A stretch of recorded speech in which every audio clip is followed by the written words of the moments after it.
public attention. This is FBI Co Deputy Director Andrew Bailey.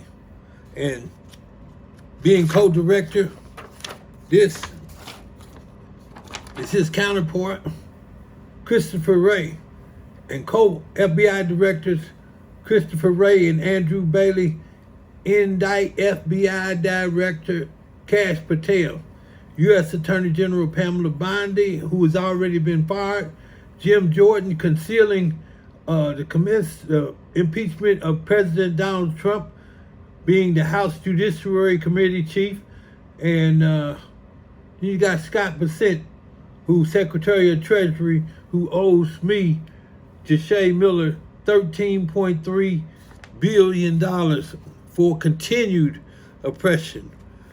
Now, having been petitioned, as I said, filed April the 3rd, 2026, this is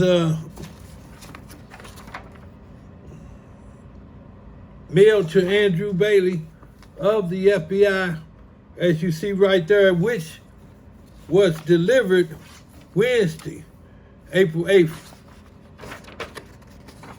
There you go right there. So, it's been delivered for nearly a week.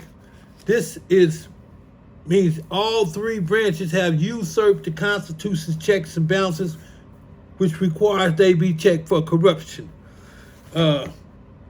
First and foremost, I said they had to remove their boss, Kash Patel, from office. And what you see right there is a petition to Kash Patel, his major duties: invest corruption, protect civil rights, and restore color of law violations such as the First Amendment, which was denied by federal judge William P. Brookman, to conceal the Constitution's checks and balances, so that what the Judicial Branch, of which he is a part of, will not be held accountable.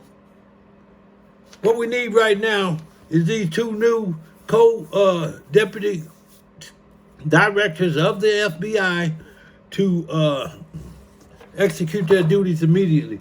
The Constitution's checks and balances takes precedence over all matters. You cannot run the government when it's corrupt. We know it's corrupt. That's Kash Patel, the FBI director. Then you got Pamela Bondi, who, as I said, already been fired, refused to enforce the rule of law. Remind, what's Kash Patel do? Refuse to enforce the rule of law. Refuse to protect civil rights. So we have no civil rights, no rule of law, and you're procrastinating on going public concerning this. When that's what you signed up for, that's your duty. Even though that's your boss, he got to go. And me, I'm immediately owed $13.3 billion. And as petitioner of the Constitution checks and balances, I am an adversary. That's your best man against me. That's what I'm talking about. Power to the people. That's what you conceal from the public with the Constitution checks and balances. That's what that does. Checks and balances goes by the rule of law. When Donald Trump is going by a rule of power, you cannot do that. He's been held accountable by the United States Supreme Court, who did nothing. So now it's on you. That's what the FBI do, what I said. Yeah, so no one is above the law. That includes President Donald Trump, who illegally took office knowingly. He needed 2/3 of both the House and the Senate. And then once again, you got your politicians supposed to be the representatives. That's why I'm empowered by the Constitution checks and balances, because they're not doing their job. All of them is corrupt. What I said, all three branches. And then you got FBI Code Deputy Directors Christopher Raia, Andrew Bailey. You've been petitioned. You need to go public immediately. And I need $13.3 billion immediately. Thank you very much.